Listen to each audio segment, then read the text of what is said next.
안녕하세요. 직장인 여러분 그리고 여러분, 한무장TV 한무장입니다. 오늘은 토요일이고요. 요 며칠 비가 조금씩 내렸는데 아마도 비가 몇 번 더 오면 장마도 시작되고 무더위도 시작될 것으로 보이는데 건강관리 잘 하시기 바랍니다. 지난 한 주 동안 많이 고생하셨는데 남은 주말 시간 동안 편안하게 지내셨으면 좋겠습니다. 오늘 한부장이 준비한 간단한 주는 잡채 하고요, 문어 조림이면서 볶음이라고 해야 되나요? 냉장고에 있는 반찬들입니다. 간단하게 데우기만 했고요. 술은 참이슬 오리지널 준비했습니다. 그럼 시작하기 전에 같이 한잔 하도록 하겠습니다.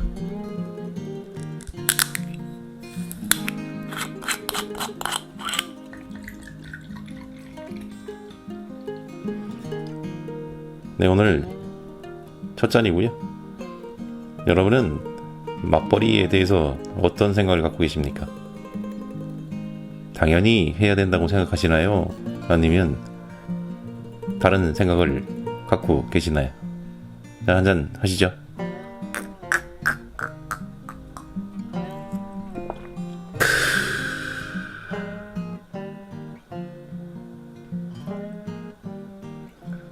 오늘 여러분과 함께 나눠볼 내용은 맞벌이에 대한 것입니다.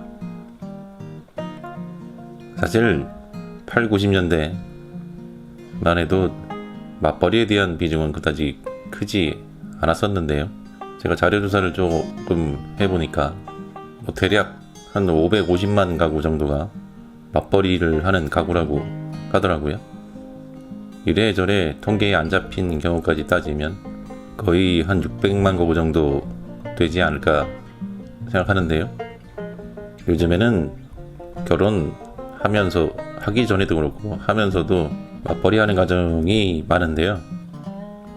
저희 세대의 경우에는 결혼하고 나서 아이들이 어느 정도 커가면서 자연스럽게 맞벌이를 하게 됐었고요. 보통은 외벌이였다가도 아이들이 생기고 커가면서 지출되는 비용들이 많이 생기죠. 그래서 어느 가정이든 아이들이 어느 정도 자라나면 그때서부터 맞벌이를 시작하는 경우들이 대다수일 거로 생각이 드는데요. 근데 요즘에는 과거하고는 많이 달라진 것 같은데요. 요즘 결혼을 하는 젊은 남녀들에게는 어떻게 보면은 맞벌이가 당연한 것처럼 된 것 같아요. 그리고 결혼할 때 맞벌이가 하나의 결혼 조건이 되는 그런 경우도 본 것 같습니다. 자, 한 잔 더 하시죠.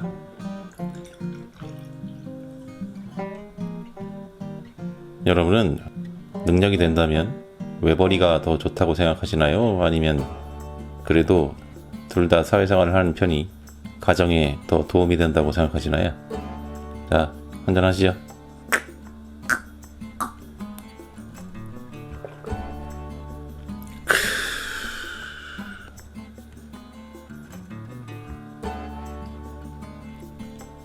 사실 제 주변을 둘러보면 모든 가정에서 꼭 맞벌이를 추구하는 건 아니더라고요.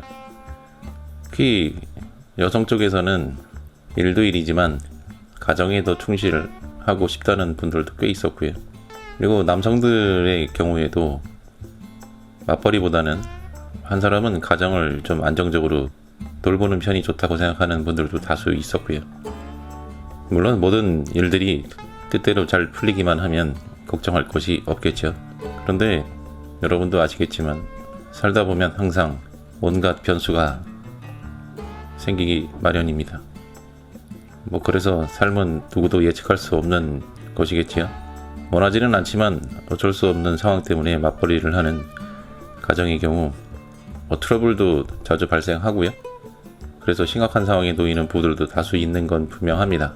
특히 둘만 살 때는 금전적인 부분이 그다지 특화되지 않는데요. 문제는 아이들이 생기기 시작하면서 전혀 예상하지 못했던 지출들이 발생하고, 그래서 항상 수입보다는 지출이 더 많아져서 마이너스가 되는 상황도 자주 발생하게 됩니다.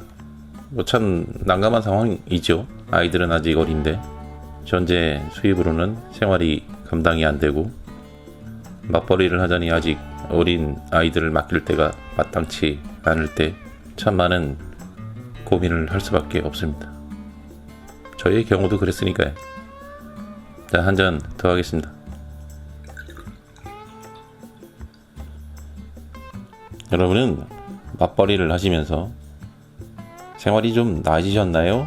아니면 여전히 똑같이 힘드신가요? 한잔 하시죠.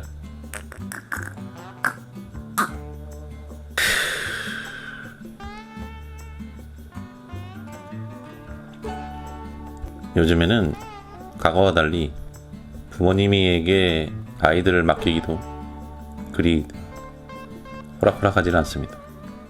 옛날에는 어찌 보면 당연시 어떤 것이었죠. 하지만 요즘 부모 세대들은 자신들의 삶을 영위하고자 하는 성향이 크기 때문에 무턱대고 예전처럼 육아를 맡아서 하지는 않습니다. 그렇기 때문에 아이들을 어린이집이나 유치원에 맡길 수밖에 없고, 그렇게 되면 거기에 따른 비용이 또 발생을 하게 됩니다. 결국은 맞벌이를 해도 한쪽이 버는 돈의 대부분은 이렇게 어린이집이든 아니면 유치원이든 아이들 한테 들어가는 비용이 대부분이죠. 그래서 맞벌이를 할 때나 아닐 때를 비교해보면 큰 차이가 나지 않을 수밖에 없는 것이죠. 그런 비용들이 적지는 않으니까요. 물론 이제 그런 상황이 끝없이 지속되지는 않겠죠. 아이들이 초등학교를 입학하고 어느 정도 크게 되면 다소 비용이 절감되기도 합니다. 하지만 또 다른 비용들이 발생하기 시작하죠. 우리 아이들도 마찬가지였지만 이제 어딜 갑니까? 애들이 학원을 보내야 되잖아요. 그것도 한 개도 아니고 여러 개를 보내야 되는 경우도 있습니다. 그렇다고 안 보낼 수도 없어요. 왜냐하면 다른 아이들은 다 학원에 가는데 우리 아이만 안 보낼 수는 없잖아요. 안 보낼 수도 없는 상황이 뭐냐면 놀이터를 가든 어딜 가든 애들이 없어요. 어떻게 보면 학원이 놀이터가 되고 학원이 유치원 같은 그런 상황인 거죠. 그러니까 거기를 가야 이제 친구들도 사귀고 친구들과 놀고 할 수 있으니까요. 그렇기 때문에 그런 비용들이 오히려 어릴 때보다도 더 배수로 늘어나는 경우가 현실이라고 저는 말씀드립니다. 어렵죠? 자, 막잔 하겠습니다.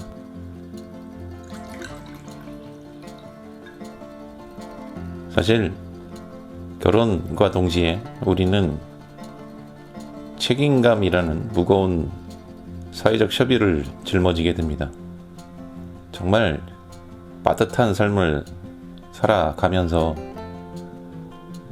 괴롭고 고통스러운 부분만 있을까요? 네, 한잔 하시죠.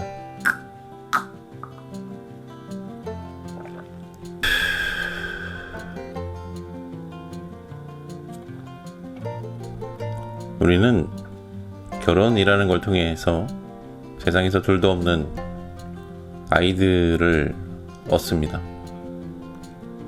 아이들은 우리가 왜 살아가야 하는지 정말 중요한 동기부여가 되죠. 저는 그 한 가지만으로도 충분히 우리가 살아갈 만한 이유가 있다고 생각을 하는데요. 맞벌이든 아니든 그 형식이 중요한 게 아니라 부부가 삶의 고통과 고민을 나누고 함께 어렵게 힘든 인생을 헤쳐나가는 그 과정이야말로 진정한 부부로 거듭나는 계기라고 생각합니다. 아이들이 생겨서 고통스럽거나 아이들이 있어서 힘든 게 아니라는 말씀을 드리고 싶은 겁니다. 마지막으로 한마디 더 하자면 아이들이 크죠. 커서 이제 어느 정도 성장한 다음에는 꼭 맞벌이라는 형식이라기보다는 어쨌든 사회생활을 좀 해보시라고 권유를 좀 드리고 싶습니다. 대부분의 부부가 다투는 정점에는 서로 눈높이가 맞지 않은 경우가 굉장히 많아요. 왜냐하면 서로 공유할 수 있는 부분이 굉장히 적기 때문이죠. 한 사람은 사회생활이고 한 사람은 가정생활이니까 둘이 비교해서 공통적으로 끌어낼 수 있는 주제가 거의 없다고 보시면 됩니다. 그러니까 서로를 이해를 못하죠. 그래서 사회생활을 통해서 서로 어려운 점도 이해하게 되고 또 그만큼 대화를 나눌 주제나 소재가 많아지게 되죠. 자연스럽게. 꼭 사회생활을 해서 그런 것이 생긴다고 말씀드리는 건 아닌데요.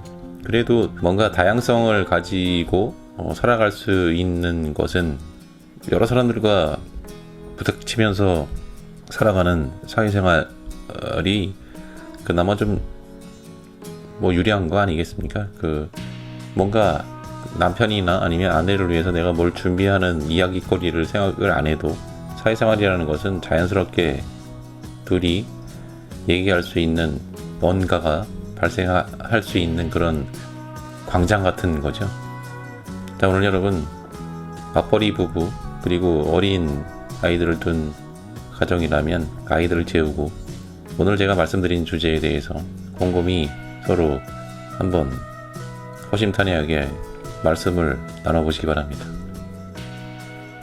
모쪼록 제가 오늘 드린 말씀이 여러분한테 특히 신혼부부, 그 다음에 직장인 여러분, 앞으로 하실 분들, 아이가 어린 가정들에게 참고가 되었으면 하는 바람을 가져봅니다.